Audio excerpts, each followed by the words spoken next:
Et je vais me faire plaisir. Petite vidéo de 3 minutes que je vais mettre sur ma plateforme YouTube. 3 minutes 09. Ça va être bon. On va aller me faire un café.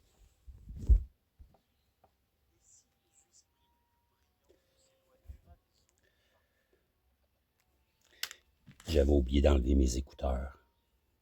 J'ai de l'air d'un lapin. On repart ça.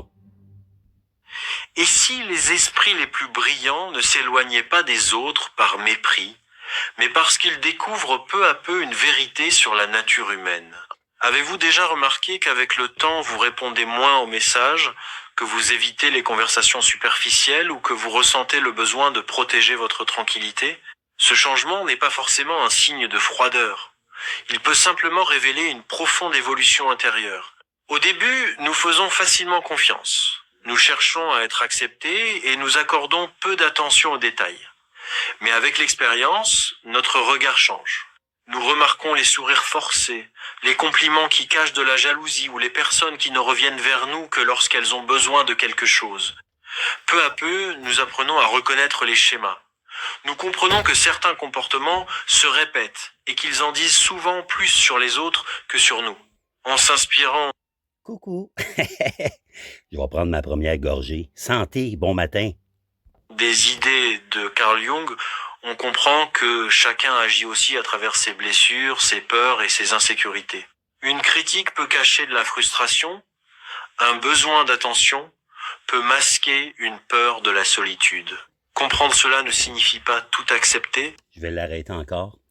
Une critique peut être soit négative ou soit positive. On a malheureusement fait la promotion que les critiques, c'était toujours négatif, mais elle peut être positive, la critique.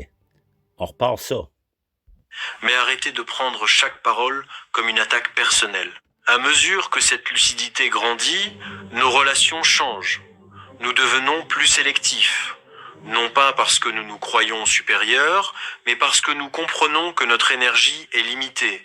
Chaque conflit inutile, chaque relation toxique et chaque faux lien nous coûte quelque chose. On ne cherche plus à être entouré à tout prix. On préfère quelques personnes sincères à une foule de relations superficielles. La qualité des liens devient plus importante que leur nombre. C'est aussi pour cela que la solitude choisie peut devenir précieuse. Dans le silence, on réfléchit davantage. On apprend à distinguer ce que l'on veut réellement de ce que l'on faisait seulement pour plaire aux autres. Un jour, la question change. On ne se demande plus comment être accepté, mais plutôt, est-ce que la vie que je mène correspond à la personne que je suis devenue? Vu de l'extérieur, on peut sembler plus discret ou plus distant, mais en réalité, on apprend simplement à protéger sa paix intérieure. On cesse de courir après les personnes qui ne nous comprennent pas et on choisit des relations qui nous font grandir. La véritable maturité n'est être pas de connaître toujours plus de monde, mais de mieux choisir ceux que l'on garde près de soi.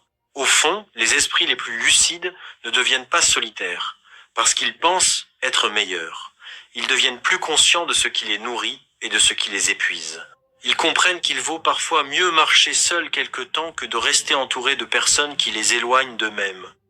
Car lorsque vous cessez enfin de porter un masque pour être accepté, vous découvrez quelque chose de bien plus précieux. La liberté d'habiter pleinement votre propre vie. Et vous, avez-vous déjà ressenti cette transformation? Dites-le moi dans les commentaires.